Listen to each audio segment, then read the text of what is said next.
grandes genios e inventos de la humanidad. Karl Benz, Gottlieb Daimler y el automóvil.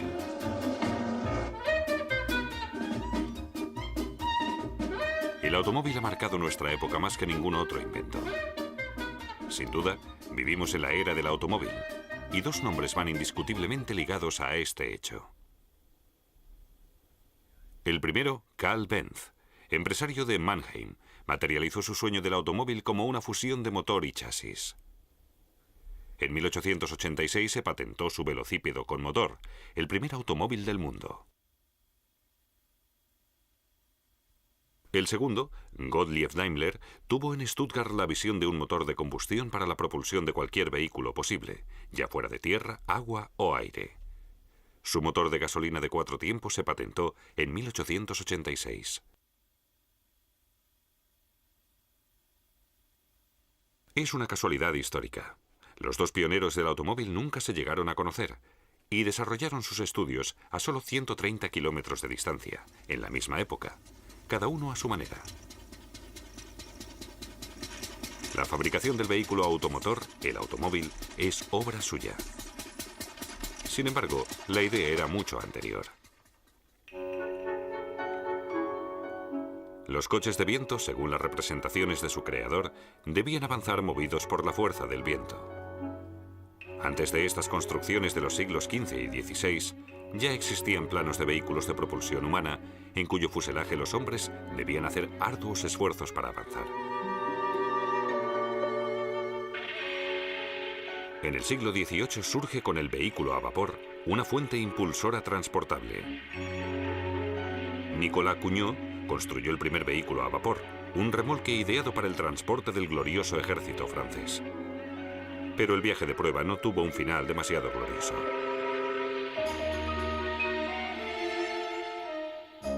Algunos años después, se crearon pequeños motores de combustión de gas, las máquinas atmosféricas.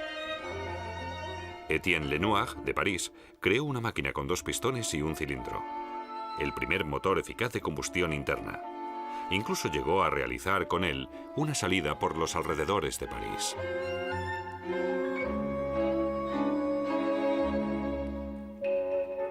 Nicolaus August Otto siguió los 3 tiempos de trabajo de Lenoir en el motor de gas: la admisión, la compresión y la ignición. Y añadió un cuarto: el escape. El ciclo de 4 tiempos fue un éxito. El motor monocilíndrico de Otto de 1876 alcanzaba 3 caballos de potencia a 200 revoluciones por minuto, aproximadamente el triple que la máquina de Monsieur Lenoir.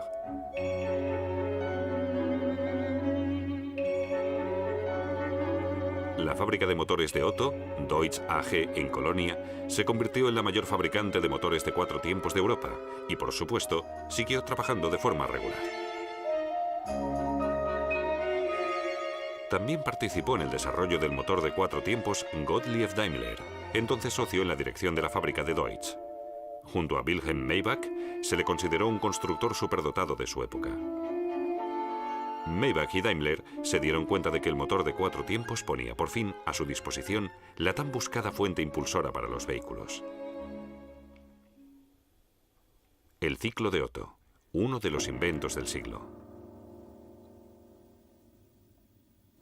El pistón, en su descenso, crea un vacío dentro del cilindro. A través de una abertura de admisión, penetra en él la mezcla aire-combustible. Después, en su ascenso, el pistón comprime la mezcla que en ese momento se inflama. La mezcla inflamada explota y el pistón es impulsado hacia abajo, liberando energía. El cigüeñal vuelve a girar después de la explosión. Y en el último tiempo, los gases son expulsados por el ascenso del pistón.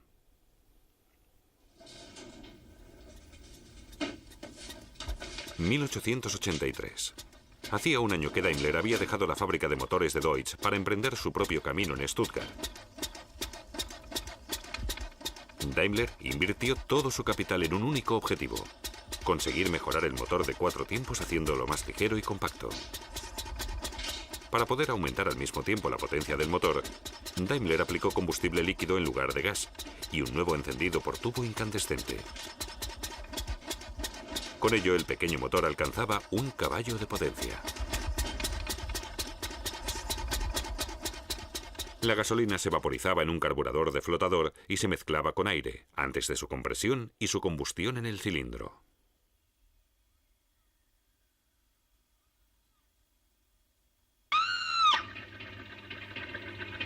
Aunque así lo creyeran muchos contemporáneos, no serían los espíritus los que harían peligrar los viñedos de Stuttgart en 1885, sino Daimler con su bicicleta a motor.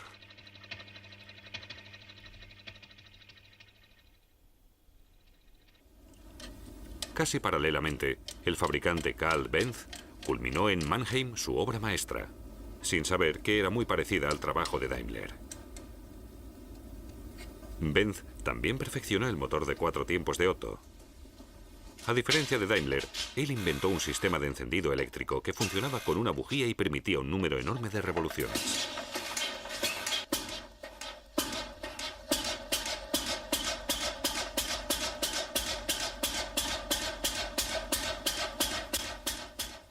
En julio de 1886, Benz realizó su primer viaje de prueba con su coche de 3 ruedas. Con su elegante chasis de tubos de acero de construcción ligera, era mucho más que un carruaje sin caballos. Lo que circulaba era el primer automóvil del mundo.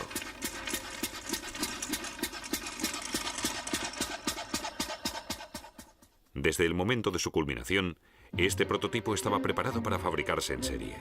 Un trabajo magnífico para Benz. A finales de 1887 comenzó la producción de coches en su fábrica de motores de Mannheim. Daimler, en Stuttgart, siguió sus pasos poco después. Él también tenía un automóvil en proceso.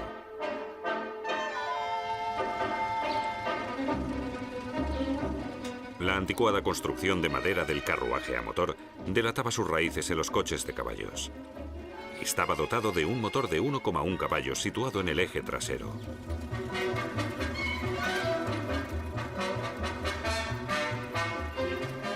El primer Benz con 4 ruedas llegó en 1893, el modelo Victoria, con nada menos que 3 caballos de potencia. Pero en aquella época en Alemania impresionó a muy pocos.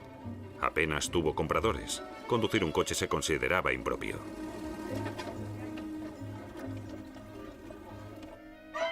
Todo lo contrario pasó en Francia, donde Benz y Daimler celebraron el éxito de sus ventas. La primera carrera automovilística del mundo se celebró en tierras francesas, París-Burdeos y vuelta. También participaron coches de vapor y vivieron su particular Waterloo. Los nuevos coches de gasolina les ganaron de forma aplastante. El ganador del recorrido de 1.200 kilómetros, un coche con un motor Daimler.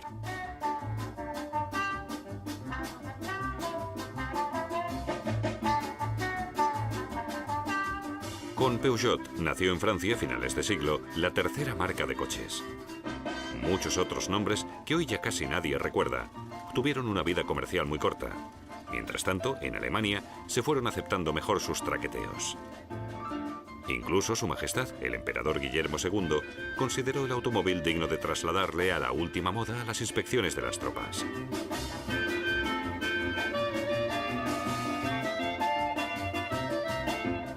Con el título Rey del Automóvil se condecoró a otro dirigente, Henry Ford, soberano de miles de trabajadores del sector en Detroit.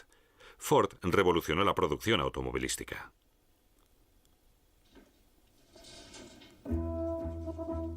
A principios del siglo XX, el automóvil era, con 5.000 piezas, uno de los productos más complicados. Aunque se siguió trabajando al estilo de los talleres, el creciente mercado evolucionó hacia métodos de producción más eficaces.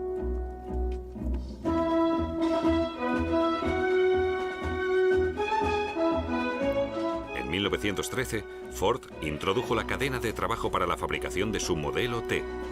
Los resultados fueron asombrosos. Ford completaba el montaje de un chasis con los ejes, los resortes y el motor en la quinta parte del tiempo que necesitaba antes.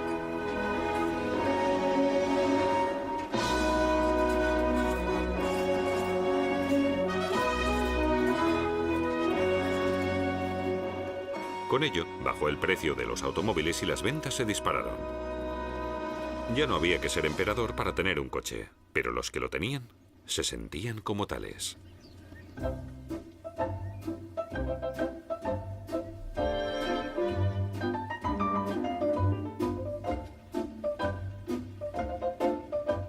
Poco antes de la Primera Guerra Mundial, el enorme coche de motor se había transformado en un automóvil más reducido y estirado. Por norma general, predominaban los coches descubiertos con el motor delante y la transmisión detrás. Pero no se mantuvo así.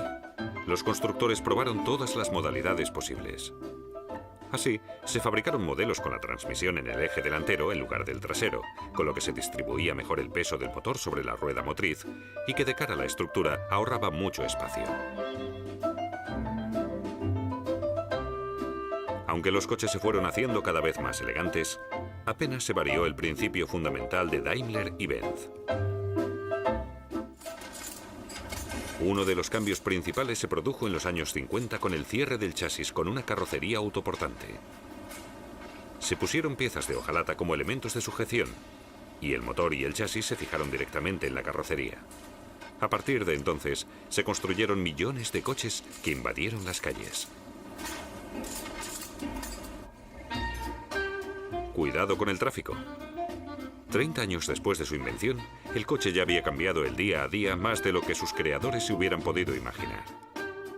El automóvil fue un sueño para esa época, y durante mucho tiempo, muchos no pudieron permitírselo. Un trabajador necesitaba casi el sueldo de todo un año para pagar un coche de gama media. Ferdinand Porsche se propuso crear un coche al alcance de cualquier alemán. Por orden de Hitler, creó en los años 30 el KDF-Wagen, supuestamente al módico precio de 990 marcos. Millones de trabajadores dieron sus preciados ahorros para la construcción de su KDF-Wagen en Wolfsburg, pero nunca llegaron a recibir los coches prometidos por Hitler.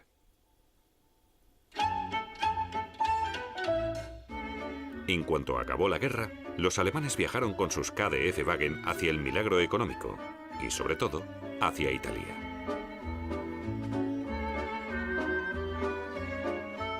El Volkswagen, coche del pueblo, símbolo de la reconstrucción de la República Federal.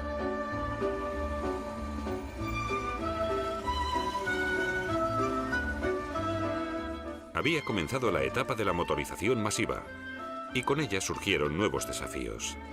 La seguridad de los pasajeros se convirtió en una de las mayores prioridades en la fabricación.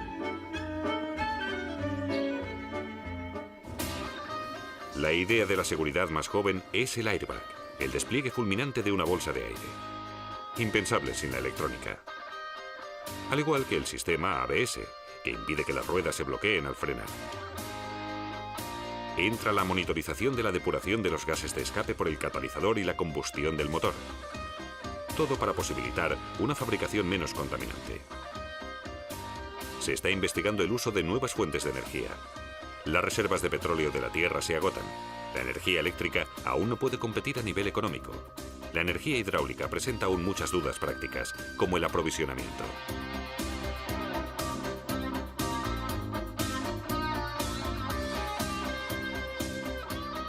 Pero las soluciones empiezan a ser urgentes.